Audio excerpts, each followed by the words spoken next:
ચોરી તો ચોય નહીં કરી પણ બાપનો વીઘો પડ્યો તો નીરો વેચી માર્યો. ઓહો, જમીન વેચીને લાયા છો એમ? કેટલા હતા જમીન ના? 1 વીઘાના 1 કરોડ રૂપિયા.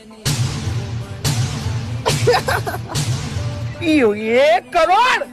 1 કરોડ. હરીભાઈ હા. ગાડી લાયો 3 માળનું મકાન કર્યું આ બંકે. બરાબર. અને બીજા પૈસા બેંકમાં મેળ દીધા. 25,000 રૂપિયા વ્યાજ આવે આ બંકાન મહિને. 25,000 રૂપિયા વ્યાજ ને 3 માળનો બંગલો ખરેખર ઓના ઘરમાં 3 પત્ર નતો હરખલ્યા. હરીભાઈ પછી બીજી વાત તમને કહું. હું કેવો છું મેટરો કિંગ. બરાબર છે? ખરો ખોટો? હાસુ. એટલે 5 લાખ રૂપિયા તો ખાલી આમનામ જ મેળ દીધા છે. જો કદાચ આ બંકા ઉપર કેસ બેસ થાય ને તો એનાથી લડી લેવાનું. 5 લાખ રૂપિયા એમાં મેળ દીધા એમ છૂટી જવા માટે. 302 લાખ ને બંકા ઉપર